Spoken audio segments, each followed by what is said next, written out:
Hey everybody, how are you all doing? It's a rainy, cold Thursday, but we can still learn about agility. I was practicing this course on Tuesday, working on some handling techniques, and my little dog decided to take an off-course obstacle. So I thought you guys might be interested in seeing how I go about training that when it happens, um, using that either-or technique that you might hear a lot about in agility. So in agility, we talked so much about having our dogs become quite obstacle focused and really want to go to the obstacles. And sometimes what that can cause is that they take whatever obstacle is around. And you'll see what I mean in a minute when I start to play this video for you. But when that happens, when they're so obstacle focused that they take whatever is nearby, even if that's not the right obstacle, we have to teach them that they still need to pay attention to our handling.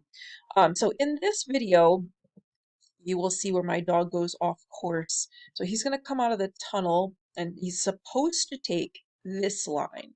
This is the correct way to go. And my position is somewhere down here by the time he's committing to this green jump.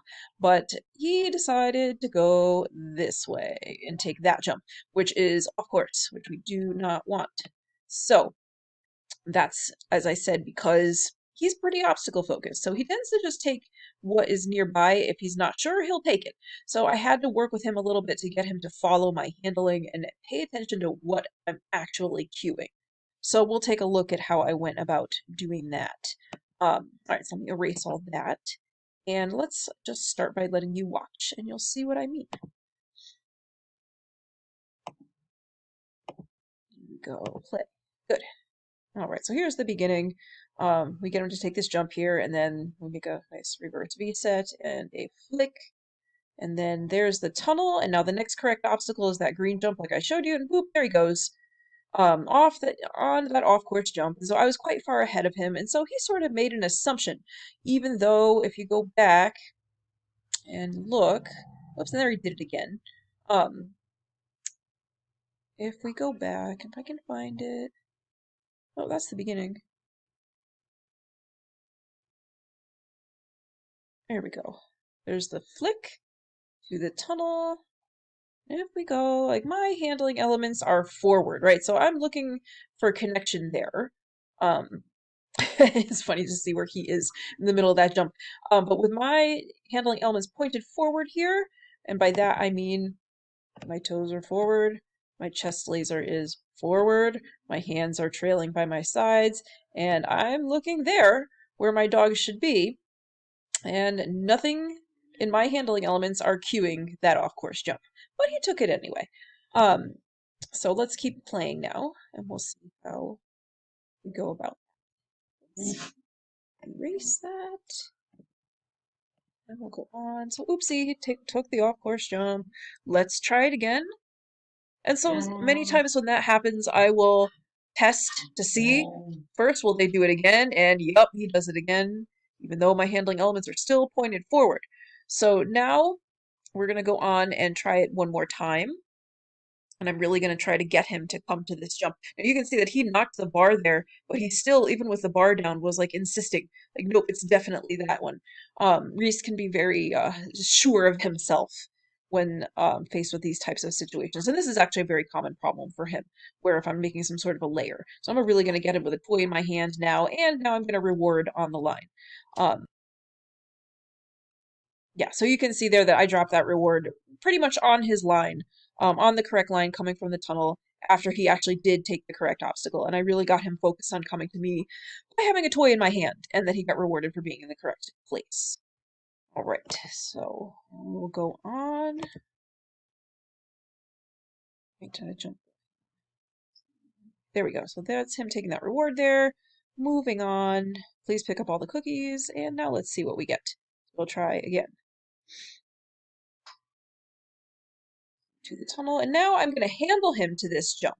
Okay, so here I wanted him to see what it looks like when I am handling that jump. Okay, so what is the difference for him in terms of what my handling is like? What should he see the difference between going to that, if I actually intended him to go to that off-course jump, as opposed to if um, I actually wanted him to take that green jump. So by handling them to the off-course jump, they can actually see that, oh, it looks quite different.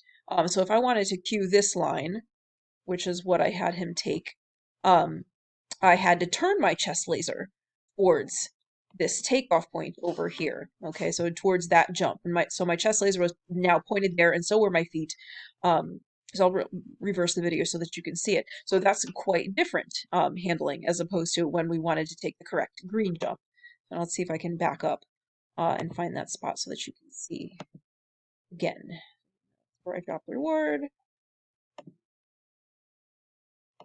Oh, here and now. So here you can see now I'm going to handle him to that jump. Let's go back and look at it one more time. See if I can pause it so that you can actually see. I actually over rotated my chest to just make it really quite clear that no, sir, we are going here now. Okay, so here you can see where my feet are pointing, where my chest laser is pointing, are all, it's actually too far, but now I'm really actually cueing to come to this jump so that he can see that when I want him to go there, this is what I look like, and that's quite different handling than when I wanted him to go to the green jump. So I will now reward that because he followed the line I asked for, so he can get a reward. And then we will go and try again. All right, so here, and there's my tunnel send, which is quite good. Now I'm going to see if I can get him to come to this green jump again. Oh no, he still went there. So he's really not paying attention. Now, if I were at pause and effect and I had my nets, I would actually put a net here to block that so that he just couldn't go there. Or another thing that you can do too is drop the reward right here.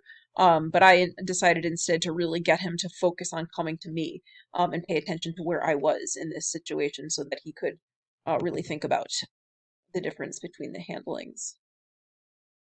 All right, so there's again where I actually did handle him to the jump.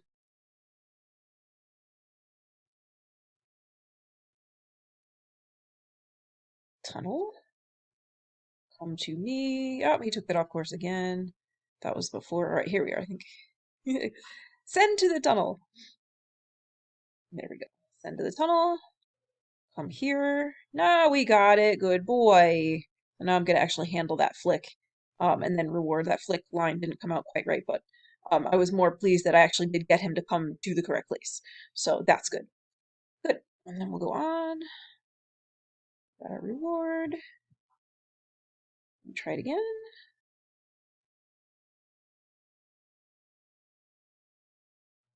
To the tunnel. Come down here. Good boy. Flick. Still not the greatest flick line, and then onward we go because we actually got it right now. So I'll just keep on handling. So there you can see that when you run into those types of situations where your dog is taking something unexpected and it does not correspond with what you handled, that when you take the moment to do this either or, so when you show them what does it look like when you actually intend for them to go to the off course, and what does it look like when you handle the line to the correct obstacle, the actual intended obstacle in the course, that they will pay more attention to your handling. So if you have a very obstacle focused dog, or a dog who's just convinced that no, that's the right obstacle, hey, good job for teaching obstacle focus. It's very important. But sometimes we have to balance it out and um, kind of nudge that balance a little bit more towards handler focus again. So this comes up sometimes with Reese. He is highly obstacle focused, and so he will, of the three of my dogs, he will do the most of this. When I ran this with Dash, she did take that yellow jump, that off-course yellow jump once, but it didn't take nearly the practice that it took for Reese to get him to come to the correct place. Whereas Mika has got actually a quite nice balance of both obstacle focus and handler focus, where it didn't really require any of that. So they're all different like that, but this is just one example of how either or training can really help you when you run into these situations, and teach your dog that even if they are really focused on going to the obstacle, and we are doing a lot of teaching that in our online class right now, so like the forward send and all of the rewarding that we're doing on the line will increase their obstacle focus, which helps us a lot on the course.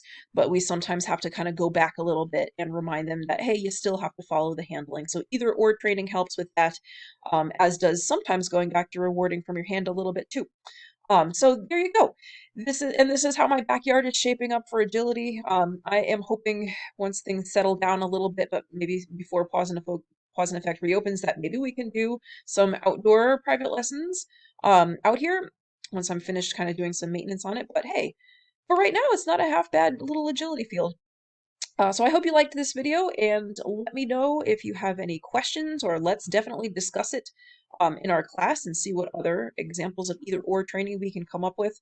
There is a course map involving rear cross that will let you do some either or training so that you can get started on that with your dogs. Suitable for small spaces and highly flexible. So have fun with all that, and let's keep working.